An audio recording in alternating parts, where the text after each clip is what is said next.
नमस्कार दोस्तों, स्वागत है एक बार फिर आपके अपने YouTube चैनल जीवा स्टडी पर। मैं वरिष्ठ अध्यापक मुकेश कुमार जांगड़ आपका स्वागत करता हूं। तो आज से अपन जो है आरपीएससी फर्स्ट ग्रेड को मद्देनजर रखते हुए जो आपका फर्स्ट ग्रेड का पेपर 1 है उसकी एक नई सीरीज स्टार्ट कर रहे हैं और उम्मीद आप सपोर्ट करेंगे। इसमें जो 40% अपने को जो है सबसे मुश्किल लगते हैं क्योंकि ज्यादातर सीटें खाली चल रही है, उसका जुगाड़ करने के लिए जो है अपन मैथ, ठीक है, रीजनिंग और इसके अलावा इंग्लिश, इन जो है 3 चीजों पर ज्यादा जोर देंगे और इनको एकदम अच्छे तरीके से कैसे जो है क्वेश्चन को सही कर सकते हैं, क्योंकि 40% पहले पेपर में फर्स्ट ग्रेड में लाना थोड़ा मुश्किल बन रहा है। जीके वगैरह तो अपन पढ़ लेते हैं, लेकिन जो आपके नॉन मैथ वाले स्टूडेंट हैं उनको ये चीजें थोड़ी सी सताती है। तो इन सब का डर खत्म हो जाए उसके लिए सीरीज स्टार्ट करें और ये सारी सीरीज कलाम के जो टेस्ट हैं उन पर आधारित होगी। साथ में मैं आपको जो है क्वेश्चन करने के कुछ तरीके बताऊंगा। तो सबसे पहला जो क्वेश्चन है, देखो कि एक पूर्णांक और उसके वर्ग का योग होता है। तो ऐसे क्वेश्चन कैसे करते हैं अपन कि पूर्णांक का मतलब क्या हो गया कि कोई भी संख्या हो आपकी, ठीक है, बट्टा के अलावा कोई भी संख्या हो, सारे पूर्णांक होंगे, चाहे वो माइनस की हो, चाहे प्लस की हो, चाहे जीरो। तो एक पूर्णांक लेते हैं और उसके वर्ग का योग करते हैं। मान लो कि कोई एक सम और एक विषम लेके देख लो कि एक पूर्णांक ले लिया 2 और उसके वर्ग कर लिया 4, उनका योग आ रहा है 6। एक विषम भी लेते हैं, एक पूर्णांक ले लिया 3 और उसका फिर जो है वर्ग कर लेते हैं 9, तो कितना आया 12। तो एक सम भी ले ली, एक विषम भी ले ली, लेकिन योग हमेशा क्या आ रहा है, पूर्णांक और उसके वर्ग का योग। देखो एक पूर्णांक और उसके वर्ग का योग, इधर भी एक पूर्णांक और उसके एक वर्ग का योग जो है हमेशा क्या आ रही है, सम संख्या आ रही है। तो उत्तर हो जाएगा सदैव एक सम संख्या होगी। बस ऐसे जुगाड़ करना आपको जो नॉन मैथ वाले स्टूडेंट है उनको। और आप जीवा स्टडी को सब्सक्राइब कर दें और जो है इंग्लिश वगैरह सबकी क्लासेस जो है टाइम टू टाइम आएगी, लेकिन आपको अच्छे से सपोर्ट करना है, वीडियो को शेयर करना है। अगला क्वेश्चन, निम्नलिखित में कथनों पर विचार कीजिए। सबसे पहले कि प्रत्येक वास्तविक संख्या या तो परिमेय है या अपरिमेय है। बिल्कुल सही बात है आपकी। देखो वास्तविक संख्या का मतलब हो गया रियल नंबर। वास्तविक संख्या यानी कि रियल नंबर, और रियल नंबर जो है आपके वो दो जो है इरेशनल और इरेशनल यानी कि परिमेय और अपरिमेय संख्याओं से मिलकर बने होते हैं। ठीक है, जितनी भी परिमेय और अपरिमेय संख्या है उन सबसे मिलकर जो बनते हैं वो रियल नंबर होते हैं। तो यहां पर बात बिल्कुल सही है। फिर अब पाई एक अपरिमेय संख्या है। बिल्कुल सही बात है, पाई एक अपरिमेय संख्या है। कैसे कि सबसे पहले जो है परिमेय और अपरिमेय को अच्छे से जान लेते हैं अपन। तो यहां पर देखो वास्तविक संख्या अच्छे से जान लेते हैं, क्योंकि अपन जो है एकदम अच्छे से जानेंगे, क्योंकि 40% एकदम एक्यूरेट आने हैं अपने। तो यहां पर होती है एक परिमेय संख्या, ठीक है, परिमेय संख्या, और दूसरी जो होती है आपकी वो हो गई कौन सी, अपरिमेय संख्या। अपरिमेय संख्या। अब देखो परिमेय संख्या में क्या क्या रूल होते हैं। सबसे पहले कोई भी नंबर जो आपका p/q में, यानी कि जैसे 2/3 है, 4/2 है, 6/7 है, मतलब एक तो जो भी बट्टा में लिखी हुई है सारी परिमेय होगी। ठीक है, दूसरी बात नंबर जैसे 2, 3, 7, 9, मतलब कोई भी नंबर हो, 1000, 1 लाख, सारी की सारी परिमेय होगी। क्यों? क्योंकि ये p/q ये बट्टा में एक होता है जिसको अपन लिखते नहीं है। ठीक है, फिर जो आपकी आती है वो आती है कि अगर कोई दशमलव संख्या कहीं जाकर रुक जाती है, जैसे 3 के बाद में रुक गई ये संख्या, ठीक है, या फिर जो है कुछ भी मान लो कि कहीं और आगे जाके कितनी भी दूर जाके यहां रुक जाती है, तो ये भी परिमेय, ये भी परिमेय है। ठीक है, फिर बात करें कि अगर कोई दशमलव संख्या है वो जो है ऐसे रिपीट हो रही है लेकिन रुक नहीं रही, मतलब कोई, या फिर इसको ऐसे भी लिखा आ सकता है कि 3 पर बार, तो बार वाली संख्या हमेशा परिमेय होगी। और ऐसी संख्या जो पॉइंट के बाद में रिपीट हो रही है भले ही वो चलती जाए, परिमेय होगी। ठीक है, इसके अलावा अगर जरूरी नहीं है एक एक संख्या रिपीट हो, ऐसे करके 2-2 संख्या भी रिपीट हो सकती है। अगर इसको सही तरीके से लिखें तो ये ऐसे हो 1.32 पर बार, तो ये भी क्या होगी, परिमेय। और हमेशा हो सकता है 3 संख्या भी रिपीट हो जाए ऐसे कर करके। ठीक है, तो अगर कोई सेम संख्या रिपीट हो रही है तो वो हमेशा परिमेय होगी। तो परिमेय संख्या बट्टा वाली, सीधा अंक दिया हुआ है वो, पॉइंट अगर कहीं जाकर दशमलव शांत हो जाता है मतलब रुक जाता है वो, अगर शांत नहीं होता तो बार बार रिपीट होना चाहिए। तो कई बार तो ऐसे बार बार रिपीट दिखा देते हैं और कई बार ऊपर बार का चिन्ह लगा देते हैं। या फिर हो सकता है 2-2 के जोड़े में संख्याएं रिपीट हो, या 3-3 के जोड़े में संख्या रिपीट हो, तो सारी परिमेय संख्या होती है। अब बात आती है अपरिमेय संख्या पर। तो सबसे पहले तो पाई क्या है, अपरिमेय। लेकिन जो पाई का मान होता है जो अपन अप्रोक्सीमेट मानते हैं 22/7, वो हमेशा परिमेय होगी क्योंकि p/q के रूप में। लेकिन पाई खुद क्या है, क्योंकि पाई का मान चलता रहता है 3.14159265 ऐसे चलता रहता है। तो ये क्या है, अपरिमेय। इसके अलावा कोई भी दशमलव वाली संख्या जिसमें सेम रिपीट नहीं हो ऐसे और चलती रहे, ठीक है, मतलब इसको कहते हैं अशांत दशमलव प्रसार, अशांत दशमलव प्रसार, ठीक है। तो यहां पर अशांत है, देखो 3 2 यहां ये पॉइंट पॉइंट का मतलब चलता जा रहा है, चलता जा रहा है, इसका मतलब अपरिमेय, लेकिन चलता तो यही जा रहा था, देखो ये वाला, लेकिन ये परिमेय क्यों हुई, क्योंकि 2 2 ये सेम संख्या रिपीट हो रही थी, यहां पर सेम संख्या रिपीट नहीं हो रही है, ठीक है, जो ऐसे चलती रहेगी, रिपीट नहीं हो रही है। 3 2 के बाद 6 9 आ रहा है, फिर 6 3 आ रहा है, तो ये होती है आपकी अपरिमेय संख्या, ठीक है।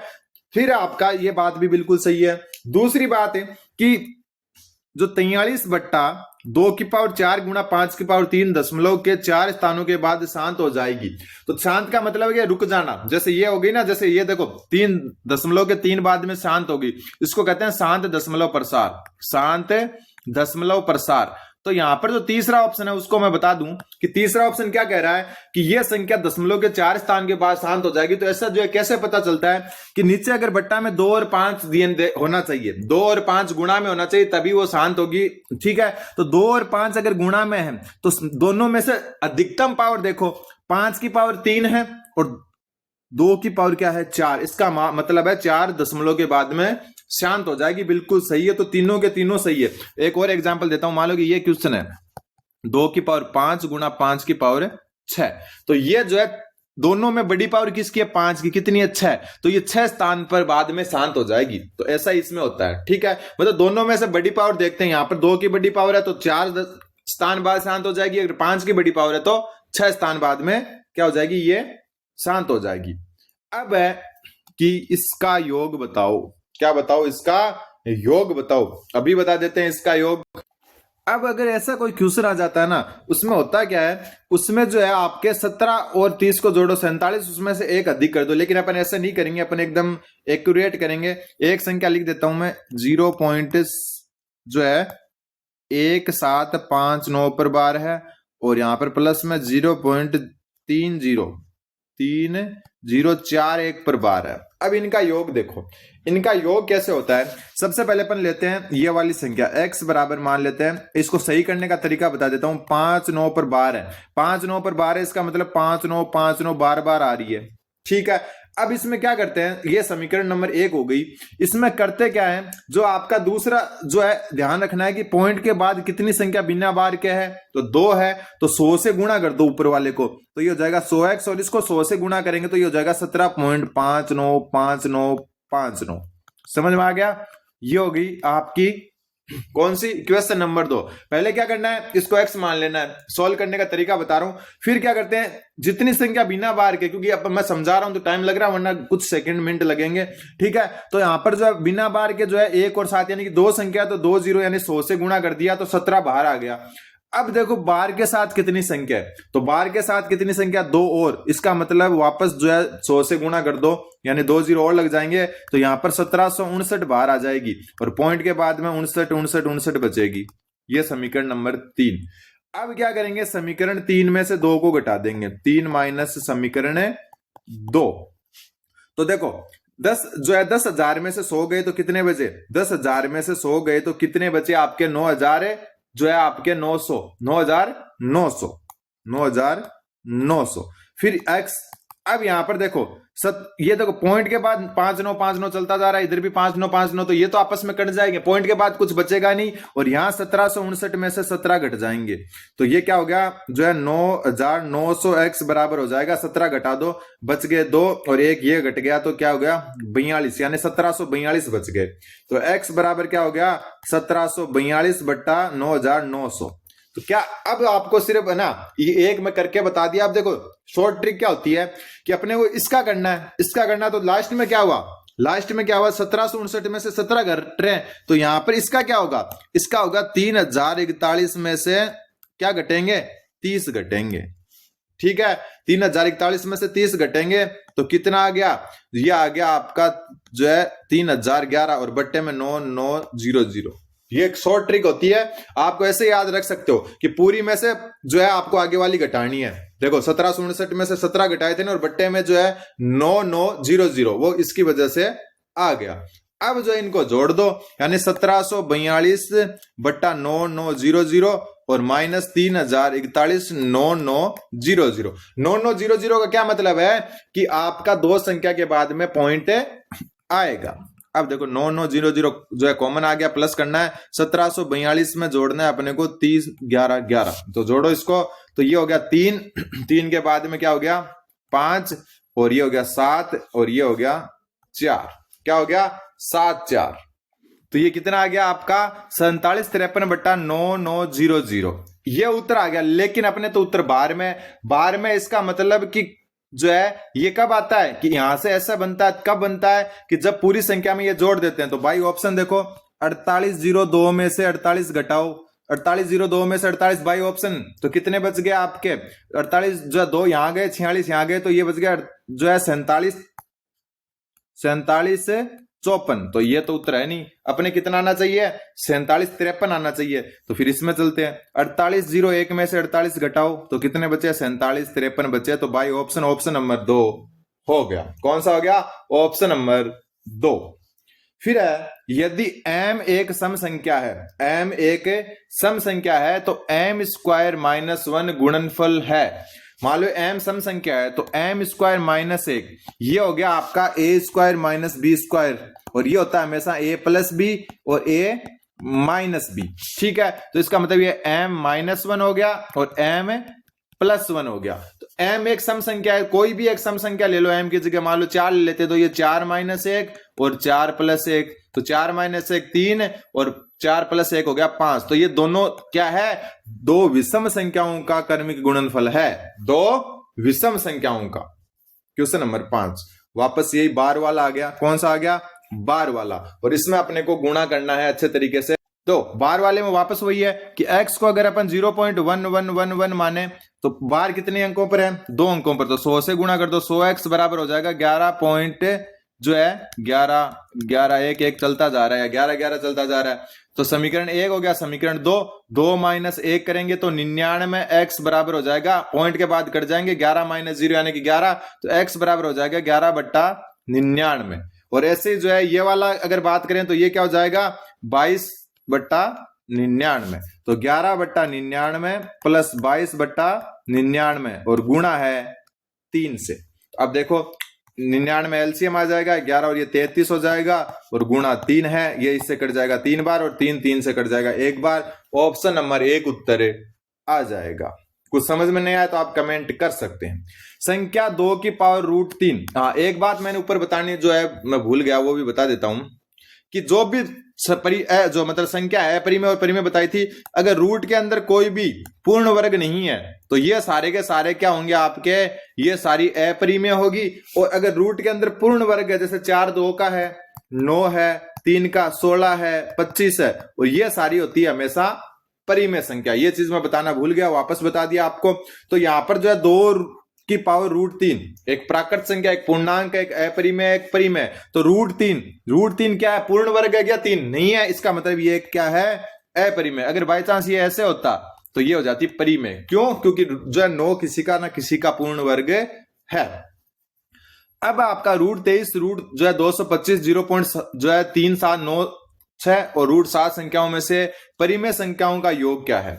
तो परिमेय संख्या मैंने बता दिया कि √23, क्या 23 किसी का पूर्ण वर्ग है नहीं, तो ये आपकी अपरिमेय संख्या है। 225 15 का है तो ये आपकी क्या है परिमेय संख्या है। और ये देखो दशमलव के बाद रुक रही है, इसका मतलब ये परिमेय संख्या है। ठीक है, और √7 किसी का भी जो है 7 पूर्ण वर्ग नहीं होता तो ये अपरिमेय है। तो परिमेय संख्याओं का योग, तो परिमेय एक तो √225 है मतलब 15, और प्लस में है 0.3796, तो 15 प्लस 0.397, ऑप्शन नंबर 2 उत्तर हो जाएगा। अगला क्वेश्चन, निम्न में से सत्य कथन है।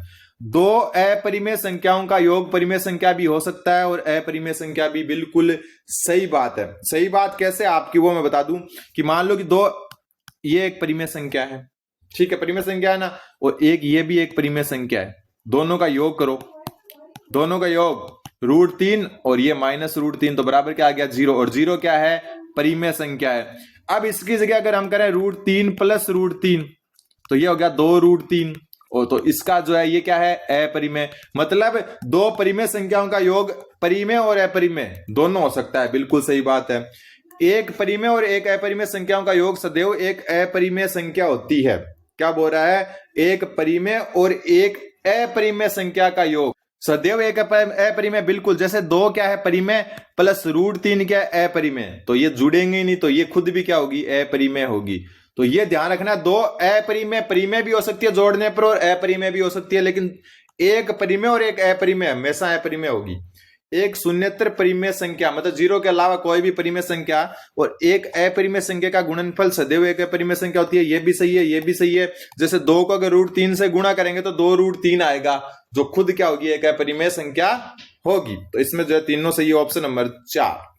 अगला क्वेश्चन, किसी संख्या रेखा पर स्थित प्रत्येक बिंदु निरूपित करता है।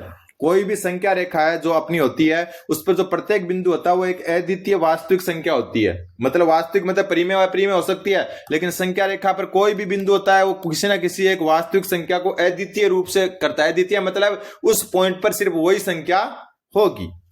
फिर है, निम्नलिखित को घटते क्रम में व्यवस्थित करें। ठीक है, मतलब सबसे बड़े से सबसे छोटे तक। इसका मान 1 है, इसका 2 है। ये होता है 1.14 के आसपास। ठीक है, 1.41 सॉरी 1. एक मिनट ये होता है 1.414। ठीक है, पाई की होती है 3.14 के आसपास और ये होता है 1.732 के पास। अब करना घटते क्रम में, तो सबसे छोटा कौन सा है, 1, तो ए वाला सबसे छोटा है। फिर कौन सा है, 2, ये वाला डी। ठीक है, इसके बाद आता है ई, इसके बाद में आ गया बी और फिर आ गया सी। सबसे बड़ा 3 पॉइंट है, तो ये हो गया जो घटते क्रम में लिखना था अपने को। ठीक है, बढ़ते में लिख दिया, तो सी सबसे बड़ा है, उसके बाद में बी, ई, डी, ए। सबसे छोटा ए और सबसे बड़ा सी है, तो यहां पर C B E D A, C B E D A, option number 3 उत्तर हो जाएगा। तो ये गणित के जो है आपके संख्या पद्धति से क्वेश्चन थे। उम्मीद आपके समझ में आएंगे। चैनल पर नहीं तो चैनल को सब्सक्राइब कर दे। इंग्लिश और मैथ और रीजनिंग को अच्छे तरीके से करेंगे, जरूरत पड़ेगी तो शैक्षिक प्रबंधन वगैरह भी करेंगे। उससे पहले अगर आप चैनल पर नहीं तो चैनल को सब्सक्राइब कर दे। धन्यवाद, बने रहे जीवा स्टडी के साथ।